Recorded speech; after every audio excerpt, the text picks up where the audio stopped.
زما ټولو زنانو ته او زما ټولو نارینو ته دا نصیحت دی چې د یو بل سره ګزارې کوئ.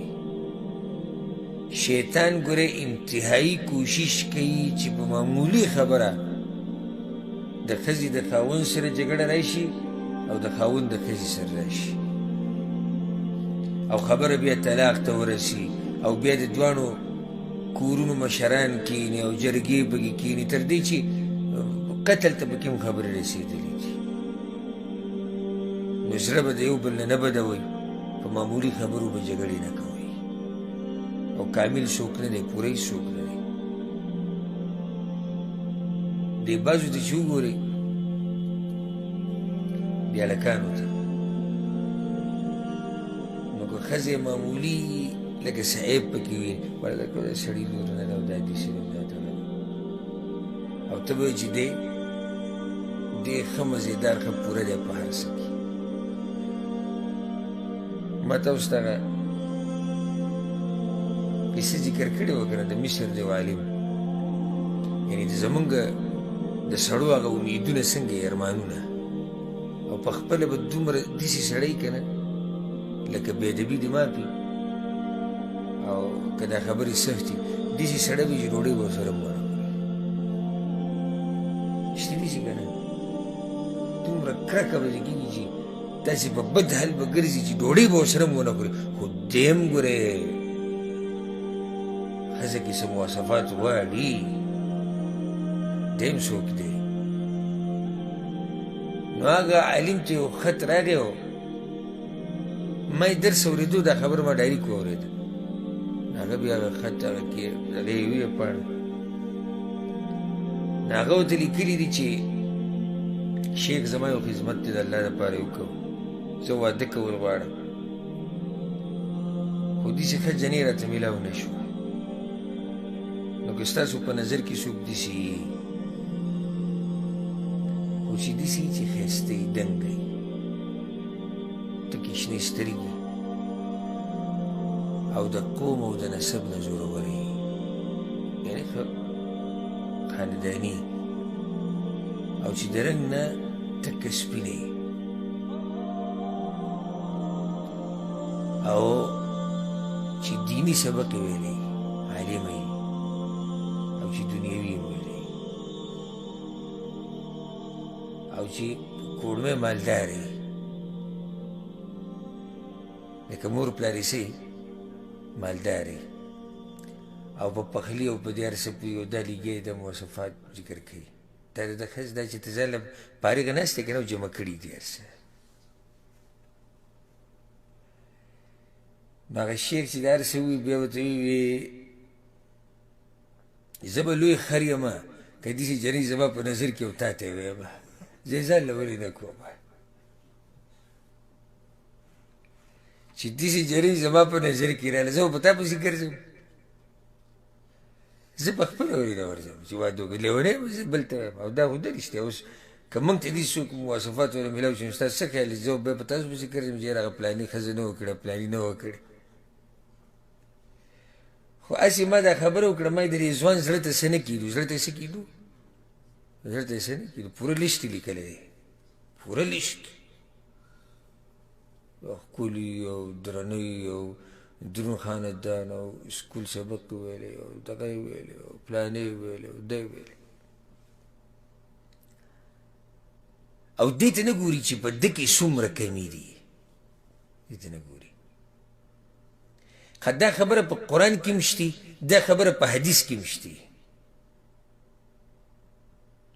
سورة النساء کې دا خبره شتي وعاشروهن بالمعروف او ژوند ورسره په ښایسته طریقې سره تېروئ. کیدای شي یو شی ستاسو بدی شي الله پکې خیر اچولی. حدیث کې دا دي که یو سړي په ښځه کې یو خوی بدی شي نو هغه نورو خویونو ته دې ولې وګوري نو ګزاره به روانه وي. دغه شان ښځې ته موږ دا وایو که په خاوند کې د یو خوی بدی شي هغه نورو ته وګوره. لکه موږ کې مشکل دا دی چې موږ هغه یو پوینټ راټینګوو کوم چې د کمزورتیا دی. لکه اوس یو سړی د واده یې کړی دی ښځې څومره دینداره ده، تهجد هم کوي، منزل هم پاسي او دی منزله پاسي او د ټولو خدمت هم کوي او ښه ښایسته ښځه ده او ښه اخلاقي او ښه سبقونه وي، خو سهار پراټې نه شي پخولی. نو دا بدبخته به نه دا هم څه شی راوستی، ته دا وګوره یوې پراټې د لاسه او یا د یو قسم انګوري د نه پخولو د لاسه د په ښځه باندې ټول مکمل کراس راکړو. ښه نو دې ته وګورئ چې هغه څومره دینداره ده، هغه الله ته څومره نږدې ده، هغه څومره خوش اخلاقه ده، هغه څومره خدمت دی. دې ټولو خبرو ته وګوره که نو دې ښو ته ګوره دغه معمولي عیب چې دی دا به پکې څه شي، دا به پکې پټ شي. خو موږ هغه ښو ته نه ګورو، هغه عیب ته ګورو. دغه شان دې زنانو ته موږ دا وایو چې په خاوند کې که څه ته څه عیب وي نو خیر د هغې ته وله مه ګوره او هغه څه ته وګوره چې باقي کوم ښه صفات دي. شیطان ګوره لوی کوشش کوي، لوی. نن سبا که تاسو خیال کړی که نه د انټرنیټ د فیسبوکونه او دا شي نومونه ډېر شوي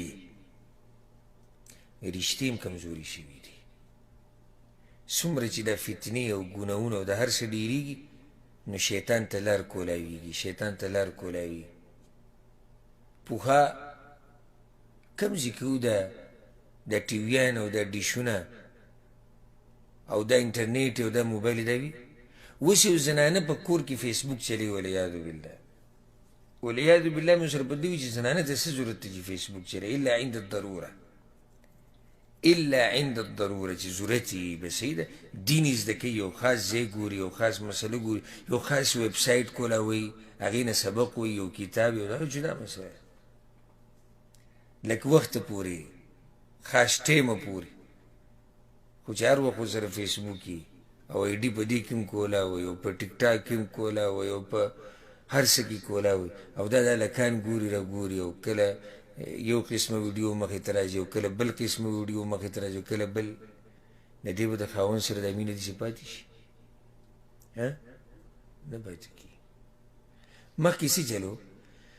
مخکې چل دا و چې دې ښځې ته مخامخ به صرف څوک و؟ بس تکه خاوند. نو دې ښځې به دا وي که دی نو صرف دقه دی او دی ورته هر څه او دا خاوند به ورته غر ښکارېدو او دی هم غر. خو چې کله دا فتنې راووتې او دا جاخې راووتې نو د دې د لاسه د ښځې او د خاوند هغه رشتې کمزوري شوې. اوس یو سړی دی فیسبوک ګوري، یوټیوب ګوري، د انډیا فلمونه ګوري، د انډیا هغه جنکۍ ګوري چې هغوی رنډېتوب کوي، والعیاذ بالله، او هغوی دا لګړې لګړې جامې اچي. د ده به خپله ساده ښځه خوښه شي؟ نه خوښېږي. د ده به هغه زنانه دپاره محبت هکه شاني څنګه چې دی کمې زنانه چې دروند څادر د ځان نه تاو کړی، نه. د ده محبت به هم د هغې سره وي چې هغه دومره حیاناکه دی چې خاوند ته بر هم نشي کتی. په دې دې تنګېږي، ګورئ په دې دې تنګېږي، په دې حیا چې بیا تنګېږي. مړه وي ښځې خو دادي ته راشه وګوره زمونږ هغه څه وي، بر هم سړي ته نه ګوري، په تیز اواز خبرې هم نه کوي. حیران به شي. ما ته یو ملګري خبره کوله، د یو خپل قصه یې راته وکړه، ډېره ناشنا خبره یې راته وکړه. سم حیران شو. نن سبا د دې هلکانو دا یعنې خواهشات او درخواستونه وی ما ته وایي چې داسې جنۍ پسې ګرځم چې په یو ګوته مې وچورلی سم لیونی مې کي وایي. لکه دا اوس داسې مطلب دا چې دومره چالاکه جنۍ کور ته راولم چې لیونی مې کي. خلک وایي چې الله دې سړیتوب والا ښځه راباندې واړې چې دا ژوند مې په ارام وي، په سکون وي. دی وایي چې داسې ښځه راولم چې په یو ګوته مې وایي داسې وچورلی وایي. مطلب دا دی چې لکه ده خو څه لیدلي دي که نه،